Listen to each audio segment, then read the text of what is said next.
Everyone, कैसे हैं आप सब। आई होप आप सब बहुत अच्छे होंगे और आप मेरे प्रीवियस वीडियोस को जरूर देख रहे होंगे। तो आज हम बोर्ड पे लिख कर नहीं, ये जो वीडियो होगा इसमें मैं अपनी हैंड रिटन नोट्स को रीड करूंगी और उसी के थ्रू आपको मैं समझाने की कोशिश करूंगी, क्योंकि लिख करके वापस से एक्सप्लेन करना ये बहुत डिफिकल्ट हो जाता है। बट जितना हो पाएगा मुझसे मैं उस चीज को करने की कोशिश करूंगी, ठीक है।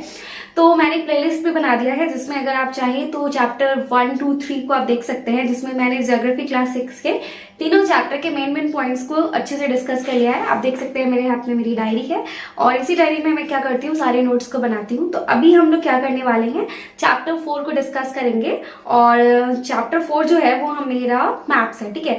तो ये जो हम प्रिपरेशन कर रहे हैं वो BPSC TRE 2.0 जो कि हमारा 6 to 8 के लिए है, उसका डिस्कशन कर रहे हैं। और अभी हम लोग ज्योग्राफी की क्लासेस कर रहे हैं। 3 क्लासेस ऑलरेडी हो चुकी हैं, अब ये चौथी क्लास है जिसमें हम चैप्टर 4 मैथ्स को डिस्कस करेंगे, ठीक है।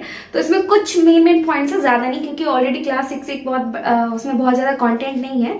तो सबसे पहले हम देखेंगे फिजिकल मैप। फिजिकल मैप क्या होता है, natural features earth as mountain, plateaus, plains, river, oceans. अगर आपको कभी भी प्लेट्यू, माउंटेन या प्लेन या रिवर, ओशंस, इन सब चीजों के बारे में जानकारी दी हुई रहेगी, अगर इन सब चीजों की आपको जानकारी लेनी है तो आप फिजिकल मैप्स के साथ जा सकते हैं। सपोज कीजिए आपको ऑब्जेक्टिव में क्वेश्चन आया कि किस मैप में हमको माउंटेन, रिवर, ओशन, प्लेट्यू या प्लेन की जानकारी मिलती है, तो आप फिजिकल मैप्स के साथ जा सकते हैं, ठीक है। अब हम देखते हैं political maps. Map showing cities, towns and villages. जो मैप आपको सिटी, टाउन या विलेजेस के बारे में बताता है वो आपका पॉलिटिकल मैप होता है। फिजिकल मैप क्या बताता है आपको, माउंटेन, प्लेट्यू और रिवर, ओशन, प्लेन, ये सब बताएगा। जबकि पॉलिटिकल मैप क्या होता है कि आपको सिटी, टाउन या विलेजेस के बारे में जानकारी देता है, ठीक है। हम लोग थोड़ा जल्दी करने की कोशिश करेंगे क्योंकि टाइम बहुत ज्यादा है नहीं।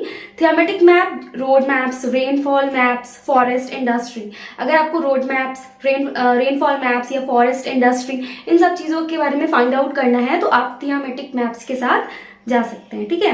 मैप्स के 3 मेन कंपोनेंट्स होते हैं। अगर आपको पता है तो आप मुझे कमेंट में लिख के जरूर बताइएगा। Distance, direction and symbol. 3 main components होते हैं, 3 components of maps. First is distance, second is direction and third is symbol, ठीक है। अब हम देखते हैं कि स्केल क्या होता है। तो स्केल एक प्रकार का रेशियो है जो कि actual distance on the ground and the distance on the map का रेशियो बताता है मुझे, ठीक है। Scale is the ratio between actual distance on the ground and the distance on the map, ठीक है। अब स्केच क्या होता है, स्केच का एक प्रकार का रफ ड्राइंग है, ठीक है। रफ ड्राइंग को हम क्या बोलते हैं, स्केच बोलते हैं। तो ये हमारे मैप्स का एक शॉर्ट इंपॉर्टेंट नोट्स था जो कि हमारा चैप्टर 4 का था। इतने ही इंपॉर्टेंट नोट्स थे जो कि मैंने बुक से निकाला है। तो इस तरह हमारा चैप्टर 4 भी क्लियर हो जाता है।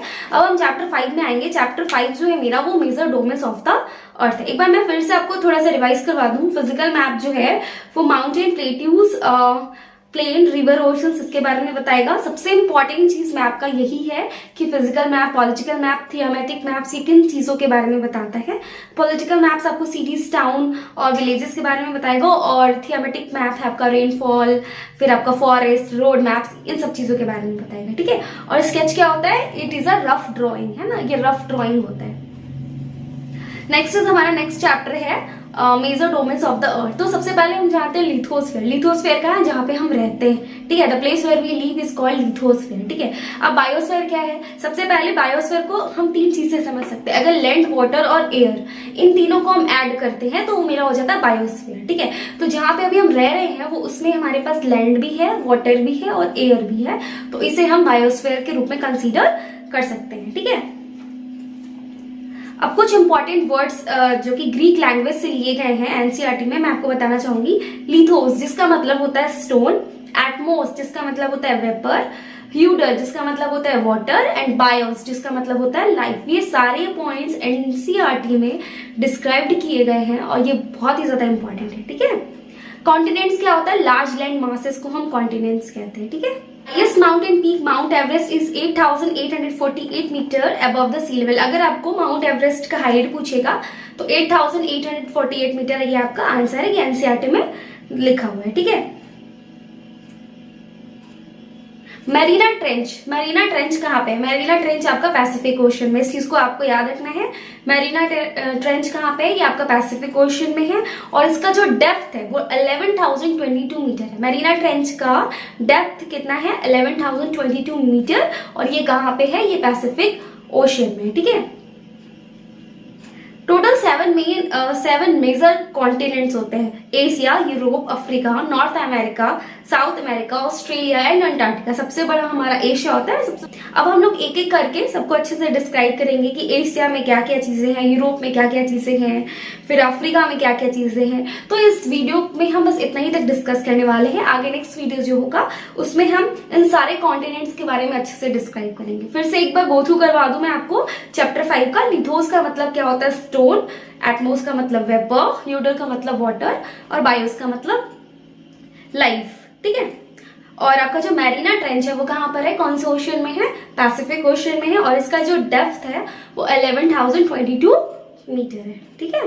माउंट एवरेस्ट का हाइट क्या है? 8,848 मीटर। अगर हम उसको सी लेवल से काउंट करें तो 8,848 मीटर। ये सारे इंपॉर्टेंट पॉइंट्स आपको एनसीईआरटी से लिए गए हैं, तो ये बहुत ही ज्यादा आपको हेल्प करेंगे, इंपॉर्टेंट है। बायोस्फीयर क्या है? जहाँ पे लैंड, एयर और वाटर तीनों है, it is called your biosphere. Okay, I hope ये वीडियो आपको अच्छी लग रही हो और आपके सारे इंपॉर्टेंट डाउट्स भी क्लियर हो रहे हो। केवल आपको सुनना है, ज्यादा कुछ नहीं करना है। अगर आप एक बार सुन लेते हैं तो ये सारी चीजें आपको बेहतर तरीके से याद हो जाएंगी। आई होप आपको ये वीडियो अच्छा लगा होगा। Please do like, share and subscribe. Have a good day.